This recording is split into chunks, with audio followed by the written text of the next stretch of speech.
আয়কর কি?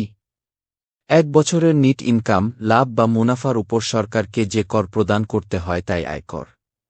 যেসব ক্ষেত্র থেকে আয়ের উপর কর আরোপ করা হয় তা হল: ১. চাকরির বেতন হইতে প্রাপ্ত আয়।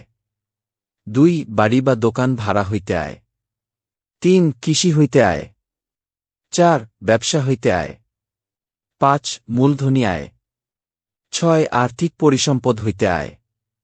৭. অন্যান্য উৎস হইতে আয়।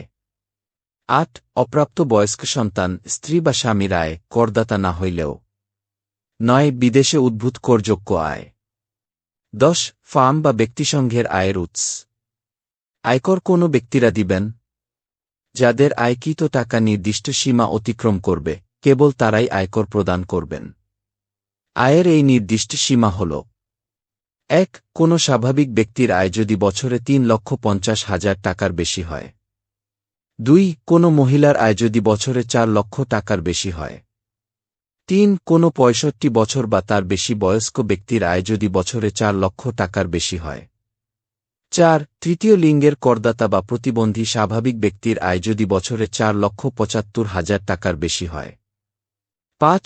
গেজেটভুক্ত যুদ্ধাহত মুক্তিযোদ্ধা ব্যক্তির আয় যদি বছরে ৫ লক্ষ টাকার বেশি হয় তবে তাদের আয়কর দিতে হবে।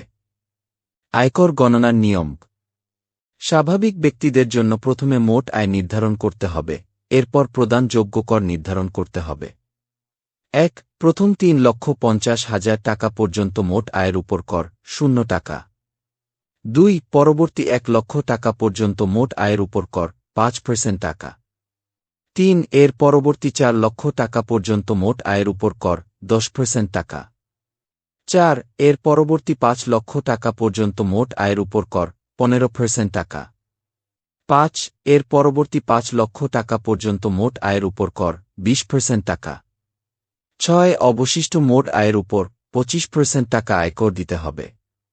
উদাহরণস্বরূপ বলা যায় যে, যদি কোনো ব্যক্তির মাসিক নিট আয় ১ লক্ষ টাকা হয় তবে তার নিট বৎসরিক আয় ১ লক্ষ গুণন ১২ সমান ১২ লক্ষ টাকা। এই ১২ লক্ষের মধ্যে ৩,৫০,০০০-এর জন্য কর হবে ০ টাকা। বাকি থাকে ৬,৫০,০০০ টাকা। এর মধ্যে প্রথম ১ লক্ষের জন্য কর ৫% অর্থাৎ ৫,০০০ টাকা। এর পরের ৪ লক্ষের জন্য ১০% অর্থাৎ ৪০,০০০ টাকা। শেষ ১,৫০,০০০-এর জন্য ১৫% অর্থাৎ ২২,৫০০ টাকা কর হবে। এই সর্বমোট করদায় হবে ৬৭,৫০০ টাকা। এখন কর রেয়াত অর্থাৎ কর ছাড় হিসাব করতে হবে। করদাতা ব্যক্তি মোট প্রদত্ত করের উপর নির্দিষ্ট শর্তে ছাড় পেয়ে থাকেন।